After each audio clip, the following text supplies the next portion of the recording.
नमस्कार प्यारे बच्चों, आज है दिनांक 2 नवंबर 2020 और हम कर रहे हैं अपनी कार्यपत्रिका नंबर 11। विषय है सामाजिक विज्ञान कक्षा 8वीं के लिए और इतिहास का पाठ 2 आज हम करने जा रहे हैं। तो बच्चों, जो इसका विषय है, उपविषय है, वो है ईस्ट इंडिया कंपनी का पूर्व में आगमन। तो आप जानते हैं कि ईस्ट इंडिया कंपनी जो है उसने कई वर्षों तक, लगभग 2 शताब्दी तक हमारे भारत राज्य को, हमारे भारत देश को अपने कब्जे में रखा। तो ईस्ट इंडिया कंपनी का किस प्रकार से आगमन हुआ, किस तरह से इस कंपनी ने अपने पैर जो हैं वो भारत महाद्वीप में, उपमहाद्वीप में फैलाए, वो देखते हैं। मुग़ल बादशाहों में औरंगजेब आखिरी शक्तिशाली बादशाह थे। 1707 में उनकी मृत्यु के बाद बहुत सारे सूबेदारों ने अपनी क्षेत्रीय रियासतें कायम कर ली। इधर 18वीं सदी के उत्तरार्ध तक राजनीतिक क्षितिज पर अंग्रेजों के रूप में एक नई ताकत उभरने लगी थी। एक छोटी व्यापारिक कंपनी के रूप में भारत आकर धीरे धीरे वे इस देश के नीति निर्धारक बन बैठे। ये कैसे संभव हुआ, आइए देखते हैं। 1600 ईस्वी में ईस्ट इंडिया कंपनी ने इंग्लैंड की महारानी एलिजाबेथ प्रथम से पूरब में व्यापार का चार्टर हासिल किया। चार्टर को कहते हैं इजाज़तनामा। इसके अनुसार कंपनी को पूरब में व्यापार का एकाधिकार मिल गया, यानी इंग्लैंड की कोई और कंपनी इस इलाके में ईस्ट इंडिया कंपनी से होड़ नहीं कर सकती थी। इसके द्वारा कंपनी समुंदर पार जाकर नए इलाकों को खंगाल सकती थी। वहाँ से सस्ती कीमत पर चीज़ें खरीदकर उन्हें यूरोप में ऊंची कीमत पर बेचकर मुनाफा कमा सकती थी। लेकिन यह शाही दस्तावेज यूरोपीय ताकतों फ्रांस, डच, पुर्तगाल को पूरब के बाज़ारों में आने से नहीं रोक सकता था।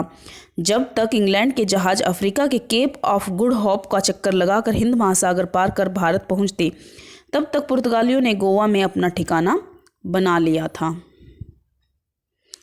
यूरोप के बाज़ारों में भारत के बने बारीक सूती कपड़े और रेशम के अलावा काली मिर्च, लौंग, इलायची और दालचीनी की भी ज़बरदस्त मांग थी। तो बच्चों, ये वो चीज़ें थी जो यूरोपीय देश हमारे यहाँ से ले जाते थे, वहाँ ले जाकर बेचते थे और मुनाफा कमाते थे। सभी यूरोपीय कंपनियाँ के बीच बढ़ती प्रतिस्पर्धा के कारण भारत में इन वस्तुओं की कीमत बढ़ने लगी और मुनाफा घटने लगा। बाजारों पर कब्जा करने की इस होड़ में ने कंपनियों के बीच लड़ाइयाँ शुरू करवा दी। धीरे धीरे इन लड़ाइयों की वजह से उन्होंने अपने आप को सुरक्षित करने के लिए बस्तियों की किलेबंदी करनी शुरू कर दी। इस कारण उनका टकराव स्थानीय शासकों से भी होने लगा, जो राज्य का मुनाफा खोने के कारण इन व्यापारिक कंपनियों से पहले से दुखी थे।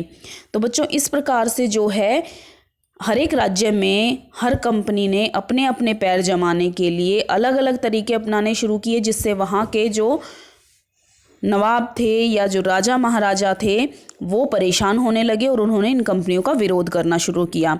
उदाहरण के तौर पर बंगाल के सूबे को देखते हैं। 1651 ईस्वी में हुगली नदी के किनारे पहली इंग्लिश फैक्ट्री शुरू हुई, जहां निर्यात होने वाली चीज़ों को जमा किया जाता था। तो इस फैक्ट्री में चीज़ों को जमा करके रखा जाता था। जैसे जैसे व्यापार फैला, कंपनी ने सौदागरों और व्यापारियों को फैक्ट्री के आसपास बसने के लिए प्रेरित किया। 1696 तक आते आते कंपनी ने इस आबादी के चारों तरफ एक किला बनाना शुरू कर दिया और 1698 में मुग़ल अफसरों को रिश्वत देकर 3 गांव की जमींदारी भी खरीद ली, जिसमें एक गांव कालीकाता था जो बाद में कलकत्ता बना। अब इसे कोलकाता कहा जाता है, यानी कि वो गांव नहीं, जो हमारा पूरा शहर है, एक पूरी सिटी जिसे हम कहते हैं कोलकाता, उसको उन्होंने अपने अधिकार में ले लिया। और ऐसे ही 2 और गांव, यानी कि 2 और हमारे नगर जो हैं, उन्होंने अपने कब्जे में लिए।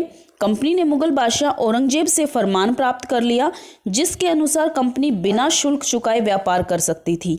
हालांकि यह अधिकार सिर्फ कंपनी को मिला था, ना कि कंपनी के अफसरों के निजी व्यापार के लिए।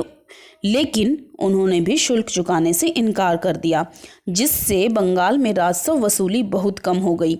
नतीजा ये हुआ कि बंगाल के नवाब मुर्शिद कुली खान ने इसका विरोध किया, यानी कि जो कंपनी के अफसर थे वो भी इस एक अधिकार का फ़ायदा उठाने लगे। अधिकार मिला था कंपनी को कि वो बिना शुल्क चुकाए क्या कर सकती है, व्यापार कर सकती है। लेकिन कंपनी के अफसरों ने अपना निजी व्यापार भी शुरू किया हुआ था, जिसके लिए उन्होंने इस अधिकार का इस्तेमाल करना शुरू कर दिया, जिससे कि हमारे जो लोकल ट्रेडर्स थे, जो हमारे नागरिक थे, जो यहाँ व्यापार करते थे, उनको बहुत नुकसान होने लगा, क्योंकि उन्हें शुल्क चुकाना पड़ता था, जबकि ईस्ट इंडिया कंपनी को कोई शुल्क नहीं चुकाना पड़ता था।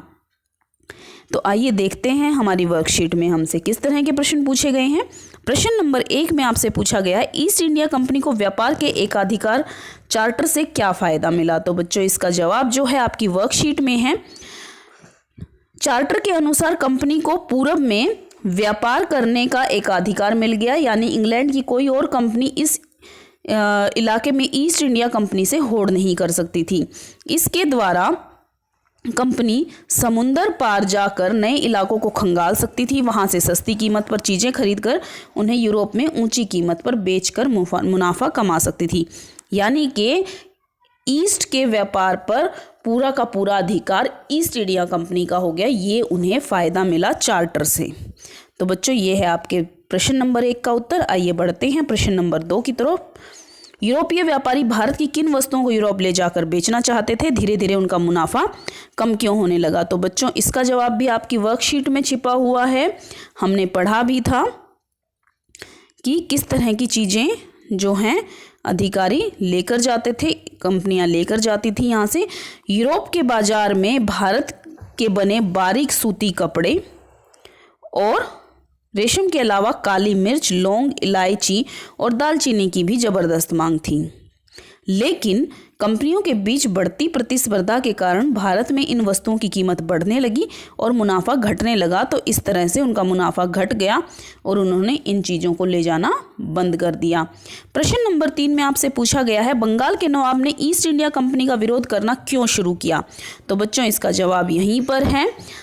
यह अधिकार सिर्फ कंपनी को मिला था, जो एक अधिकार था वो कंपनी को मिला था, जो कि मुगल बादशाह ने दिया था कि कंपनी बिना शुल्क चुकाए व्यापार कर सकती थी। ये अधिकार सिर्फ कंपनी को मिला था, ना कि कंपनी के अफसरों के निजी व्यापार के लिए। लेकिन उन्होंने भी शुल्क चुकाने से इनकार कर दिया, जिससे बंगाल में राजस्व वसूली बहुत कम हो गई।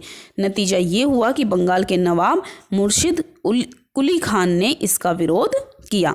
अब प्रश्न नंबर 4 में आपसे पूछा गया है, किसी भी क्षेत्र में एकाधिकार किस प्रकार आपके जीवन को प्रभावित कर सकता है। अपने जीवन के किसी उदाहरण के द्वारा विस्तार पूर्वक लिखिए। तो बच्चों इसका जवाब है यहाँ पर, जब किसी को एकाधिकार प्राप्त हो जाता है तो वह निरंकुश शासक की तरह बर्ताव करने लगता है, जिससे कि अन्य लोगों के अधिकारों का हनन होता है और वह एकाधिकार प्राप्त इंसान या संस्था अपने नियम व कानून बनाकर दूसरों का शोषण करने लगती है। इसका उदाहरण वर्तमान जीवन में भी देखा जा सकता है, जैसे कि जब किसी परिवार में किसी एक व्यक्ति को या एक आदमी को एकाधिकार मिल जाता है तो वह अन्य व्यक्तियों को अपने अनुसार ढालने की कोशिश करने लगता है और इससे सभी परेशान हो जाते हैं। तो बच्चों ये है आज की आपकी वर्कशीट, और वर्कशीट के अंत में आपको एक संदेश दिया गया है, कोविड-19 अभी ख़त्म नहीं हुआ है, तो आपको क्या करना चाहिए, आपको लगातार मास्क पहनना चाहिए।